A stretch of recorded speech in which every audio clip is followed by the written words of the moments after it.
Hello guys. നമ്മൾ ഈ പുതുതലമുറയിൽപ്പെട്ടവരെ മനസ്സിലാക്കേണ്ട ഒരു കാര്യമുണ്ട്. ഈ നാഗാരാധന എന്നുള്ളത് ഒരു വിശ്വാസത്തിൻ്റെ പുറത്തുള്ളൊരു സംഭവമല്ല എന്നുള്ളത്. കാര്യം ഈ നാഗാരാധന എന്താണെന്ന് ഇപ്പോഴും ആർക്കും അറിയില്ല. അല്ലെങ്കിൽ ഇതൊരു വിശ്വാസത്തിൻ്റെയും മതത്തിൻ്റെയും പേരിൽ ഇങ്ങനെ ഒതുങ്ങിക്കൂടുന്ന ഒരു സമ്പ്രദായം നമ്മൾ കാണുന്നു. ശരിക്കും ഇത് സയൻസുമായിട്ട് ഒരുപാട് ബന്ധമുണ്ട്. നമ്മൾ കൂടുതൽ ഇതിനെക്കുറിച്ച് റിസർച്ച് ചെയ്യുമ്പോൾ നമുക്ക് ഒരുപാട് കാര്യങ്ങൾ നമുക്ക് മനസ്സിലാക്കാൻ പറ്റും. അപ്പോൾ നമ്മളിതൊന്ന് മനസ്സിലാക്കേണ്ടത് വളരെ അത്യാവശ്യമാണ്. ഞാൻ ഇതിൻ്റെ അകത്ത് കുറേ ഞാൻ മനസ്സിലാക്കിയതും എൻ്റെ എക്സ്പീരിയൻസും ഞാനിത് ഇതിൻ്റെ അകത്ത് ഷെയർ ചെയ്യുന്നുണ്ട്. ആരും സ്കിപ്പ് ചെയ്ത് പോകരുത്, ഫുൾ വീഡിയോ കാണണം. അതിൽ കുറേ ടിപ്സ് നിങ്ങൾക്ക് മനസ്സിലാക്കും. അതായത് നമ്മൾ ലൈഫിനെ ട്രാൻസ്ഫോം ചെയ്യാൻ പറ്റുന്ന കുറേ കാര്യങ്ങൾ ഇതിൻ്റെ അകത്തുണ്ട്. അപ്പം ഈ ഞാൻ പറഞ്ഞല്ലോ, സയൻസുമായി ബന്ധപ്പെട്ട് ഇതിൽ കുറേ കാര്യങ്ങളുണ്ടെന്ന് പറഞ്ഞല്ലോ. ശരിക്കും ഈ നാഗം അല്ലെങ്കിൽ സർപ്പം എന്ന് പറയുന്നത് നമ്മുടെ കുണ്ടലിനി എനർജിയുമായിട്ടൊരു ബന്ധമുണ്ട്. അതായത് നമ്മുടെ മൂലാധാര ചക്രത്തിൽ, ആ നട്ടെല്ല് വഴി പോകുമ്പോൾ നട്ടെല്ലിൻ്റെ ഏറ്റവും താഴത്തുള്ള ഈ മൂലാധാര ചക്രത്തിൽ ഒരു 3 ചുറ്റായിട്ടൊരു ഒരു സാങ്കല്പികമായ ഒരു എനർജി സോഴ്സ് ഉണ്ട്. അതിന് കുണ്ടലിനി എനർജി എന്നാണ് പറയുന്നത് നമ്മൾ. അപ്പോൾ ഈ കുണ്ടലിനി എനർജി ആണ് നമ്മുടെ ശരീരത്തെ മൊത്തത്തിൽ നമ്മൾ നിയന്ത്രിക്കുന്നത്. ഇപ്പം നമുക്ക് എപ്പോഴും ക്ഷീണം, അല്ലെങ്കിൽ ശാരീരികമായ അസ്വസ്ഥത, എപ്പോഴും എല്ലാം നെഗറ്റീവായിട്ടുള്ള കാര്യങ്ങൾ സംഭവിക്കുന്നു. നമ്മൾ കണ്ടുമുട്ടുന്ന ആളുകൾ, നമുക്ക് ആളുകളെല്ലാം നെഗറ്റീവ് ആളുകൾ, നമ്മൾ സാമ്പത്തികമായ ബുദ്ധിമുട്ട്, ഇതെല്ലാം നമ്മുടെ ശരീരത്തിലെ എനർജി ലെവലുമായിട്ട് വളരെയധികം ബന്ധമുണ്ട്. അപ്പോൾ നമ്മുടെ ശരീരത്തിൽ നെഗറ്റീവ് എനർജിയാണ്, അല്ലെങ്കിൽ നമ്മൾ താമസിക്കുന്ന വീട്ടിൽ നെഗറ്റീവ് എനർജിയാണ്, നമ്മുടെ കൂടെ ഉള്ളവർക്ക് നെഗറ്റീവ് എനർജിയാണ് എന്നുണ്ടെങ്കിൽ നമ്മുടെ ജീവിതത്തിലെല്ലാം നെഗറ്റീവായിട്ടുള്ള കാര്യങ്ങളേ ഉണ്ടാവുള്ളൂ.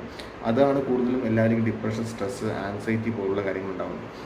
അപ്പോൾ പണ്ട് പുരാതന കാലത്ത് ജീവിച്ചിരുന്ന ആൾക്കാർ ഇതൊരു മതത്തിൻ്റെയും വിശ്വാസത്തിൻ്റെയും പേരിൽ കൊണ്ട് വെക്കാനുള്ള കാരണം അന്നത്തെ തലമുറകൾ ഇത് വീണ്ടും കൈമാറ്റം ചെയ്യപ്പെട്ട് അത് മുമ്പോട്ട് പോകണം എന്നൊരു കാര്യത്തിൻ്റെ അടിസ്ഥാനത്തിലാണ് അവരതൊരു മതത്തിൻ്റെയും വിശ്വാസത്തിൻ്റെ പേരിൽ കൊണ്ടുവന്നത്.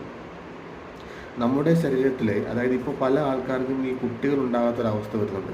ഇതിൻ്റെ പ്രധാന കാരണം എന്ന് പറയുന്നത് നമ്മുടെ കുണ്ടലിനി എനർജിയിലെ, ഞാൻ നേരത്തെ പറഞ്ഞ കുണ്ടലിനി ശക്തി അല്ലെങ്കിൽ ശാരീരിക ഊർജ്ജത്തിലുള്ള വ്യത്യാസം ഉണ്ടാകുന്നതുകൊണ്ടാണ്. അപ്പം നമ്മൾ ഇങ്ങനെയുള്ള കാര്യങ്ങൾക്ക് ഏറ്റവും ഉപകാരപ്പെടുന്ന ഒരു കാര്യമാണ് സർപ്പാരാധന.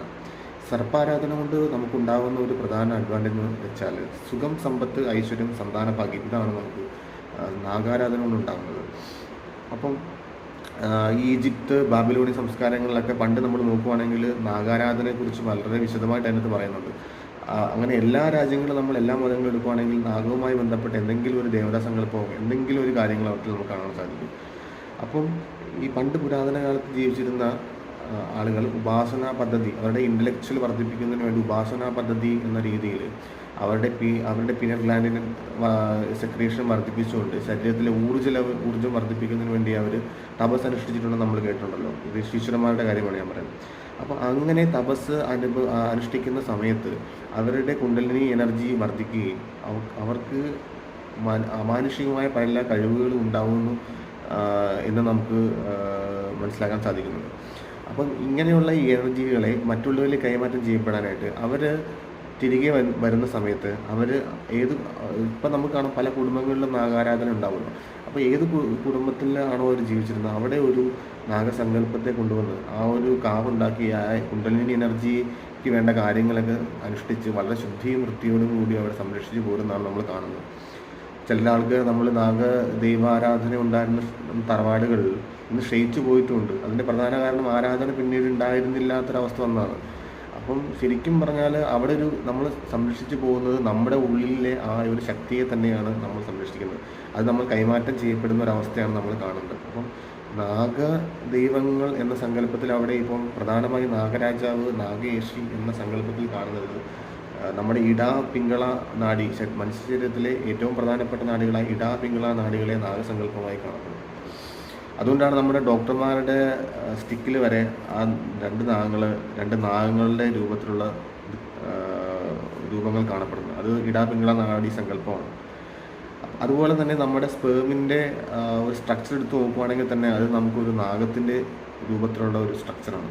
അപ്പോൾ ഇതെല്ലാം ഇതുമായി കണക്റ്റഡ് ആണ്. നമ്മുടെ ശരീരത്തിലെ ആ എനർജി, സർപ്പാകൃതിയിൽ വരുന്ന ഒരു ശക്തി അല്ലെങ്കിൽ പാമ്പിൻ്റെ രീതിയിലാണ് നമ്മുടെ ശരീരത്തിൽ ശക്തി വരുന്നത് എന്ന് സയൻറ്റിഫിക്കലി പ്രൂവ്ഡ് കൂടിയാണ്. അപ്പം ഇങ്ങനെയുള്ള കാര്യങ്ങൾ നമ്മൾ മനസ്സിലാക്കുവാണെങ്കിൽ, അല്ലെങ്കിൽ അങ്ങനെയുള്ള നാഗാരാധനകൾ നമ്മൾ ചെയ്യുവാണെങ്കിൽ, അല്ലെങ്കിൽ നാഗാരാധന വിട്ടുപോയ കുടുംബങ്ങൾ വീണ്ടും നാഗാരാധന ചെയ്യുകയാണെങ്കിൽ നമുക്ക് ഒരുപാട് അത്ഭുതങ്ങൾ കാണാൻ സാധിക്കും. അല്ലെങ്കിൽ നിങ്ങൾക്ക് അടുത്തുള്ള നാഗ കുടുംബങ്ങളിൽ പോയി അന്വേഷിച്ചാൽ പോലും നിങ്ങൾക്ക് ഇങ്ങനെയുള്ള മാറ്റങ്ങൾ കാണാൻ സാധിക്കും.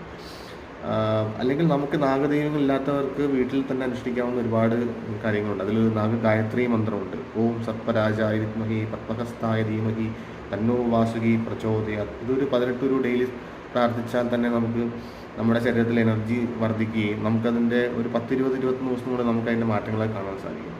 അപ്പോൾ അതുകൊണ്ട് എല്ലാവരും ഈ നാഗാരാധന എന്താണെന്ന് മനസ്സിലാക്കണം. ഇതാണ് ഇതിൻ്റെ ഒരു സയൻറ്റിഫിക്കലി ഉള്ള ഒരു എക്സ്പ്ലനേഷൻ ഇതാണെന്നും അതൊരു എനർജിയാണെന്നും അത് നമ്മൾ വേണ്ട വിധത്തിൽ നമ്മൾ ഉപയോഗിക്കുകയാണെങ്കിൽ നമ്മുടെ ജീവിതത്തിൽ ഒരുപാട് മാറ്റങ്ങൾ നമുക്ക് ഉണ്ടാക്കാൻ പറ്റുമെന്നും നമുക്ക് മനസ്സിലാക്കാം.